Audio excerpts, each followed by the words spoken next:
Welcome to Haldar academy online platform. আমরা class 10-এর যে text বইটি রয়েছে সেই টেক্সট বই থেকে একটি গল্প পড়ছিলাম, যে গল্পটি নাম হলো বহুরূপী এবং লিখেছেন সুবোধ ঘোষ। তো আগের দিনের ক্লাসে আমরা যতটুকু অংশ পড়েছি সেই অংশটুকু যদি আমরা একটুখানি রিভিশন করে নিই তাহলে আজকের ক্লাসটি বুঝতে আমাদের সুবিধা হবে। আগের দিনের ক্লাসে আমরা দেখতে পেয়েছিলাম যে গল্পকথক এবং তার দুই বন্ধু হরিদার কাছে আসে এবং বলেন যে কি কাণ্ড ঘটেছে হরিদা, তুমি জানো? তখন হরিদা বলে, বড়লোকদের অত কাণ্ড কি আমার জানা সম্ভব? আমি জানি না। এবং হরিদা তখন উনুনে ফু দিচ্ছিলেন এবং কিছুটা আরো বেশি উনুন ধরানোর এবং ফু দিয়ে ধোঁয়া ওড়ানোর চেষ্টা করছিলেন, গনগনে আঁচ ওঠানোর চেষ্টা করছিলেন। এবং সেই কাজ করতে করতেই যখন গল্পকথক বলেন যে জগদীশ বাবুর বাড়িতে একজন সন্ন্যাসী এসেছেন, যিনি হিমালয়ে থাকেন এবং বছরে তিনি একটিমাত্রই হরিতকি খান, আর তার বয়স প্রায় 1000 বছর। তখন হরিদা বলছে, তোমরা আগে বললে না, তাহলে মানে দেখার ইচ্ছা, এই আক্ষেপটা করেছিল। কিন্তু জগদীশ বাবু যখন শোনে যে তাকে একটি পায়ের পাদুকা দেয় এবং সেটি সোনার দিয়ে বেল্ট দিয়ে বাঁধানো সোনার বেরি রয়েছে, সেটা যখন পায়ে পরিয়ে দেন এবং একমাত্রই জগদীশ বাবুকেই একমাত্র তিনি কি দেন না, পদধূলি দেন, আর কাউকে পদধূলি দেন না। তখন একটু হরিদা একটু মুখ গম্ভীর করে ভেবেছিলেন, কি ভেবেছিলেন পরে আসছি। তারপরে আবার যখন শুনলেন গল্পকথকের কাছে যে জগদীশ বাবু যখন সন্ন্যাসী চলে যাচ্ছেন, তখন তিনি তার যে ঝোলা, সেই ঝোলাতে 100 টাকার একটা নোট দেন এবং সেটা পেয়ে সন্ন্যাসী হাসি মুখ নিয়ে বেরিয়ে যান। এবং এইসব শুনে হরিদার যে আক্ষেপ ছিল যে আগে জানলে হয়তো তিনি পদধূলি নিতে যেতেন, সেই আক্ষেপটি আর হরিদার কিন্তু থাকলো না। হরিদার তখন বুঝতে পারলেন যে আসল সন্ন্যাসীর তো এত লোভ বা আসক্তি আকাঙ্ক্ষা কোনোটাই কিছু থাকে না, কিন্তু এই সন্ন্যাসী যখন সোনার বেরি দেওয়া পায়ের পাদুকা বা 100 টাকার নোট একটা পেয়ে যখন খুশি, তখন বুঝতে হবে যে তিনি আসল সন্ন্যাসী কিন্তু নন। ফলে তার যে আক্ষেপ সেটা তিনি আর করেন না। তিনি গল্পকথক এবং তার বন্ধুদের জন্য যে তার উনুন যে জ্বলছিল সেই উনুনে চায়ের জলটা ফুটিয়ে দিয়ে নিজের ভাতের হাঁড়িটা বসিয়ে দেন। এবং আমরা দেখতে পেয়েছিলাম, তারপর আবার পড়েছিলাম যে শহরের সব থেকে সরু গলিতেই এই হরিদার বাড়ি এবং ছোট্ট একটা ঘর, যে ঘরে গল্পকথক এবং তার দুই বন্ধু আর হরিদা সকাল আর বিকেল চায়ের আড্ডা দেন। অবশ্য চা, চিনি, দুধ সবকটাই লেখকের বা গল্পকথক এবং গল্পকথকের দুই বন্ধুই আনেন। শুধুমাত্র হরিদা উনুনে জলটা ফুটিয়ে দেন, কারণ নিত্যদিনের অভাবে যার জীবনে অনেক সময় এরকম হয় যে ভাতের হাঁড়িতে শুধু জলটাই ফোটে, ভাতের অন্ন বা ভাত বা চাল আমরা যেটাই বলি না কেন কিছুই ফোটে না। তার কাছে দুবেলা চা খাওয়া ঠিক নয়, বা আমরা বলতে পারি সে জোগাড় করতেও পারবে না, কারণ নিত্য দারিদ্রতা তাকে ঘিরে ধরেছে। কিন্তু আমরা দেখতে পেয়েছি যে হরিদার যা যোগ্যতা, তাতে তিনি বিক্রিওয়ালার কাজ বা কোনো দোকানের কাজ পেয়ে যেতেন, কিন্তু ওই ঘড়ি ধরে সময় ধরে কাজ করা সেটা হরিদার পোষায় না। সেই জন্য অভাবটাকে তিনি তাও সহ্য করে নিয়েছেন, কিন্তু ওই নিত্য সময় ধরে কাজ সেটা তিনি সহ্য করতে পারেননি।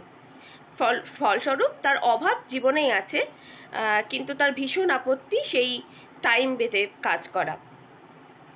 আসলে স্বাধীন চেতা জীবন বা স্বাধীন চেতা মানুষ হলে হয়তো এরকমই হয়। তো আগের দিনের ক্লাস আমরা এইটুকুই করেছিলাম। আজকে আমরা বহুরূপী থেকে আরেকটি ক্লাস করব। তো চলো আজকে ক্লাসটি শুরু করা যাক। তো দেখো, আমরা দেখতে পেলাম যে হরিদার জীবনে হরিদা অভাবটাকে সহ্য করে নিয়েছেন, কিন্তু একঘেয়ে কাজ করতে তার ভয়ানক আপত্তি। এতটুকু অংশ আমরা আগের দিনের ক্লাসে পড়ছিলাম। আজকে দেখো এখান থেকে পড়বো, হরিদার জীবনে সত্যি একটা নাটকীয় বৈচিত্র্য আছে, আর সেটাই যে হরিদার জীবনের পেশা, হরিদা মাঝে মাঝে বহুরূপী সেজে যতটুকু রোজগার করেন বা যেটুকু রোজগার করেন তাতেই তার ভাতের হাঁড়ি দাবি মিটিয়ে দিতে চেষ্টা করেন। দেখো কি বলছে, দেখো হরিদার জীবনটাও অনেকটা নাটকীয়র মতো। কেন? কারণ হরিদা তার তার জীবনের যে নানা ধরনের সাজ, বহুরূপী সেজে তিনি সেই নাটকীয় চরিত্রগুলো সাজেন এবং তার জীবনটাও সেই নাটকীয় বৈচিত্র্যেই ঘেরা। ফলস্বরূপ কি হচ্ছে, বহুরূপী সেজে তিনি যতটুকু অংশ রোজগার করছেন তাতেই ভাতের হাঁড়ির দাবি মিটিয়ে দিতে চেষ্টা করেন। কে চেষ্টা করেন? না, হরিদা। মাঝে মাঝে সত্যি উপোস করেন হরিদা, কিন্তু নিত্য যদি দারিদ্রতা হরিদাকে ঘিরে খায় তাহলে তো আমরা দেখতে পাবো যে প্রত্যেকের জীবনেই যদি খুবই অভাব, অনটন, দারিদ্রতা থাকে তাহলে সেখানে উপোস হবেই। সেরকমই হরিদার জীবনেও তাই মাঝে মাঝে সত্যি উপোস করেন হরিদা। ইচ্ছা করে যে উপোস করেন তা কিন্তু নয়, এটা কিন্তু আসলেই অভাব, অনটন বা দারিদ্রতার উপোস, এটুকু আমরা ধরে নিতেই পারি। তারপর একদিন হঠাৎ আবার এক সকালে কিংবা সন্ধ্যায় বিচিত্র ছদ্মবেশে অপরূপ হয়ে পথে বের হয়ে পড়েন। কিন্তু নিত্য দারিদ্রতাকেও পেছনে ঠেলে রেখে হরিদা কি করেন, কখনো সকালে আবার কখনো বিকালে বা সন্ধ্যার সময় বিচিত্র ছদ্মবেশে, মানে আমরা বলতে পারি যে তিনি কি করেন, তিনি বিচিত্র ছদ্মবেশ ধারণ করেন, অর্থাৎ বহুরূপী সাজ সাজেন এবং সেজে কি করেন, পথে নামেন বা পথে বের হয়ে পড়েন। কেউ চিনতে পারে না, যারা চিনতে পারে 1 আনা 2 আনা বকশিশ দেয়। ফলস্বরূপ কি হয়, এখন যদি নানা ধরনের সাজ সেজে কেউ রাম, কেউ রাবণ, কেউ হয়তো বিভিন্ন চরিত্র, হনুমান সেজে যদি বহুরূপী সেজে যদি বেরিয়ে যায়, তখন চেনা মানুষকেও আমরা অচেনা মনে করি বা অচেনা হয়ে ওঠে আমাদের কাছে। ফলস্বরূপ কি হয়, চিনতে পারা যায় না। সেটাই বহুরূপী গল্পে হরিদার ক্ষেত্রেও তাই হয়েছে, কেউ চিনতে পারে না। কিন্তু যারা চিনতে পারে তারা 2 আনা বা 1 আনা বকশিশ দেয়, এটা তার পারিশ্রমিক হিসাবে দেয়। যারা চিনতে পারে না তারা হয় কিছুই দেয় না, কিংবা বিরক্ত হয়ে 2-1 পয়সা দিয়ে দেয়। তাহলে আমরা দেখতে পেলাম যে চিনতে না পারলে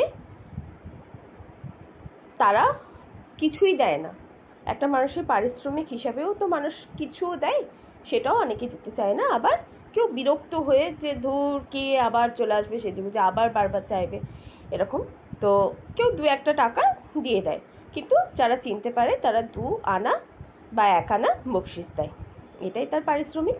এরপর দেখো কি বলছে। একদিন চকের বাস স্ট্যান্ডের কাছে ঠিক দুপুর বেলাতে একটা আতঙ্কের হল্লা বেজে উঠেছিল। বলছে একটা চকের বাস স্ট্যান্ডের কাছে, চক বলে একটা জায়গা, তার বাস স্ট্যান্ডের কাছে ঠিক দুপুরবেলা করে একটা আতঙ্কের হল্লা, হল্লা মানেই হচ্ছে চিৎকার চেঁচামেচি হতে পারে, বা আমরা বলতে পারি চিৎকার, অনেক হইচই পড়ে যাবে এরকম। একটা উন্মাদ পাগল, তার মুখ থেকে লালা ঝরে পড়ছে, চোখ দুটো কটকটে লাল। তাহলে দেখো এইটুকু বর্ণনা পেয়ে আমরা বুঝতে পারছি কে হতে পারে, কিন্তু আমরা বলছি না, পরে আমরা বুঝতে পারবো, তখন আমরা ডিসক্লোজ করবো ব্যাপারটা। দেখো কি বলছে, একটা উন্মাদ পাগল, মানে বাসের মধ্যে হয় একটা উন্মাদ পাগল উঠে গেছে, তার মুখ থেকে লালা ঝরে পড়ছে।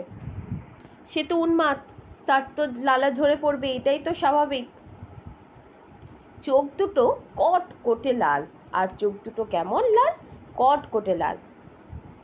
তার কোমরে একটা ছেঁড়া কম্বল জড়ানো। আর কোমরে কি জড়ানো রয়েছে?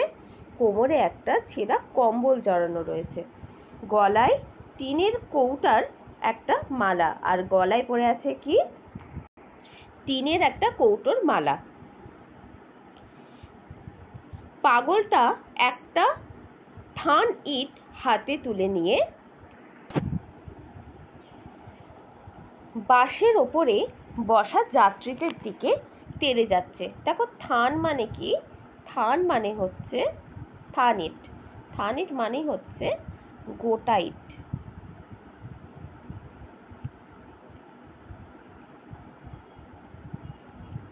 থান ইট মানে তাহলে কি বললাম? গোটা ইট। গোটা ইট দিয়ে কি করছে? সেই বাসের উপর বসে থাকা যাত্রীদের দিকে তুলে দিচ্ছে। মানে সেই গোটা থান ইটটাকে তুলে মারার চেষ্টা করছে। চেঁচিয়ে উঠছে যাত্রীরা। আর কি করছে? দুটো একটা পয়সাও ফেলে দিচ্ছে। এর থেকে বোঝা যাচ্ছে কে? না, হরিদা। সে সেজেছে, পাগল সেজেছে, এবং তার অসাধারণ অভিনয়ে মুগ্ধ হয়ে অনেকেই কি করছে, বা কেউ বিরক্ত হয়ে কি করছে, দু একটা টাকা ফেলেও দিচ্ছে। তাহলে তার যে অভিনয়, সেটা কতটা জীবন্ত, সেই জন্যই না বাসের লোকগুলো ভয় পাচ্ছে, চিৎকার করছে, হল্লা করছে। এরপর দেখো কি বলছে। একটু পরেই বাসের ড্রাইভার কাশীনাথ ধমক দেয়, খুব হয়েছে হরি, এইবার সরে পড়ো, অন্যদিকে যাও। এবার কাশীনাথ কি করছে? বকা দিচ্ছে, এবং বকা দিয়ে কি বলছে? খুব হয়েছে, নাও নাও, খুব হয়েছে, আর এবার সরে পড়ো, অন্যদিকে যাও। ওটা কি একটা বহুরূপী? বাসের যাত্রীরা এবার তো অবাক। বাসের যাত্রীরা কেউ হাসে, কেউ বা বেশ বিরক্ত হয়, কেউ আবার বেশ বিস্মিতও হয়, অর্থাৎ অবাক হয় যে মানুষটাকে আমরা পাগল মনে করলাম, সে আদৌ তো পাগল নয়, সে একজন বহুরূপী, সে পাগল সেজেছে। এটা খুবই চমৎকার একটা ব্যাপার। সত্যি খুব চমৎকার পাগল সাজতে পারে ওই লোকটা। পেরেছে তো লোকটা। কি বলছে দেখো, সত্যি খুব চমৎকার পাগল সাজতে পেরেছে তো লোকটা। অর্থাৎ হরিদার কথা বলা হয়েছে, কারণ সে তো বহুরূপী, সে তো সাজবেই, এটাই স্বাভাবিক। দেখো, আমরা আজকে যে প্যারাগ্রাফটুকু পড়লাম, ওই প্যারাগ্রাফ থেকে যতটুকু শর্ট কোশ্চেন হবে, সেই শর্ট কোশ্চেনটুকু আমরা একটু আলোচনা করি, ঠিক আছে? কি বলছে দেখো, কার জীবনে একটা নাটকীয় বৈচিত্র্য আছে? প্রথম কোশ্চেন এটাই। অ্যান্সারটা হবে হরিদার জীবনে। আর হরিদার জীবনের পেশা কি? সেই নাটকীয় বৈচিত্র্যপূর্ণ একটা জীবন, অর্থাৎ তার পেশাটা বহুরূপী সাজা।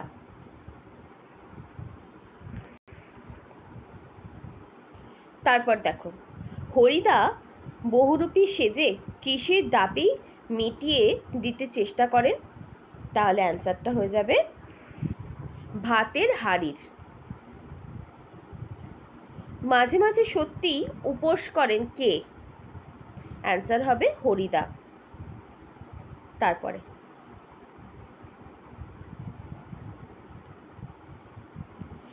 কখন কখন ছদ্মবেশে অপরূপ হয়ে পথে বের হন হরিদা?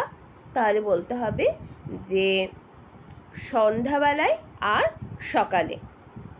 এরপর দেখো, হরিদাকে দেখে যারা চিনতে পারেন তারা কত টাকা বকশিশ দেন? তাহলে বলতে হবে 1 আনা আর 2 আনা। আর যারা চিনতে পারেন না তারা কি করেন? তারপরে কোশ্চেন, অ্যান্সারটা হয়ে যাবে যারা চিনতে পারেন না তারা বিরক্ত হয়ে 2-1 পয়সা দিয়ে দেন, অথবা কিছুই দেন না। এরপরে দেখো, এরপরে কোশ্চেন, একদিন দুপুরবেলাতে একটা আতঙ্কের হল্লা বেজে উঠেছিল। কোথায়?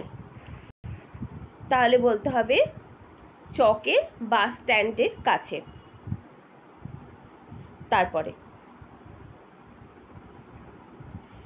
পাগলের যে বর্ণনাটি ছিল বা বর্ণনা রয়েছে সেই বর্ণনাটি দাও।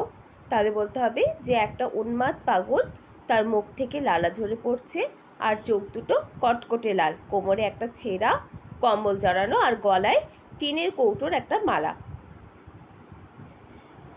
তারপরে কোশ্চেন, কোথায় ছেঁড়া কম্বল জড়ানো ছিল?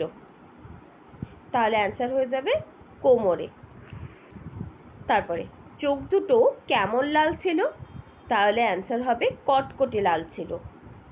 মুখ থেকে কি ঝরে পড়ছে? অ্যান্সার হবে মুখ থেকে লালা ঝরে পড়ছে। তারপরে পাগলটা বাসের ওপরে বসা যাত্রীদের দিকে কি টেনে যাচ্ছে, কে টেনে নিয়ে যাচ্ছিল? তাহলে বলতে হবে একটা থান ইট। থান কথাটির অর্থ কি? তারপরে কোশ্চেন, থান কথাটির অর্থ হলো গোটা। তারপরে চেঁচিয়ে উঠে যাত্রীরা কি দিচ্ছে? চেঁচিয়ে উঠে যাত্রীরা দুটো একটা পয়সাও ফেলে দিচ্ছে। তারপরে বাসের ড্রাইভারের নাম কি ছিল? তাহলে বলতে হবে বাসের ড্রাইভারের নাম ছিল কাশীনাথ। কাশীনাথ কাকে ধমক দেন? তাহলে বলতে হবে কাশীনাথ হরিদাকে ধমক দেন। কাশীনাথ হরিদাকে ধমক দিয়ে কি বলে? তাহলে অ্যান্সার হয়ে যাবে কাশীনাথ হরিদাকে ধমক দিয়ে বলে, খুব হয়েছে হরি, এবার সরে পড়ো, অন্যদিকে যাও। তারপরে কোশ্চেন, বহুরূপী সাজ দেখে বাসের যাত্রীরা কেমন প্রতিক্রিয়া দিয়েছিল? তাহলে অ্যান্সার হয়ে যাবে কেউ হেসেছিল, কেউ বা বিরক্ত হয়েছিল, আবার কেউ বিস্মিত হয়েছিল। তারপরে সত্যি খুব চমৎকার পাগল সাজতে পেরেছে তো লোকটা, কি বলেছে? তাহলে বলতে হবে বাসে কোনো যাত্রী বলেছেন। বা কোশ্চেনটা যদি এরকম ভাবে হয় যে কি সাজতে পেরেছে খুব চমৎকার ভাবে, তাহলে বলতে হবে পাগল সাজতে পেরেছে খুব চমৎকার ভাবে। তো আমরা দেখতে পেলাম যে টেক্সট ভিত্তিক কিরকম শর্ট কোশ্চেন আসে, বা আমরা বলতে পারি যে টেক্সট ভিত্তিক যে শর্ট কোশ্চেনগুলো সেগুলো আমাদের কিরকম আসতে পারে বা আমাদেরকে কিভাবে পড়তে হবে। দেখো, তাহলে আজকে যতটুকু ক্লাস করালাম তাতে আমরা বুঝতে পারলাম যে হরিদা তার নিত্যদিনের অভাব অনাটনকেও গ্রাহ্য না করে যেদিন যেদিন তার ইচ্ছা হয় সেদিন সেদিন সকাল আর সন্ধ্যাবেলায় কিন্তু তিনি বেরিয়ে যান, এবং বেরিয়ে যান কি বেশে? না, বেরিয়ে যান ছদ্মবেশে, বহুরূপীর ছদ্মবেশে।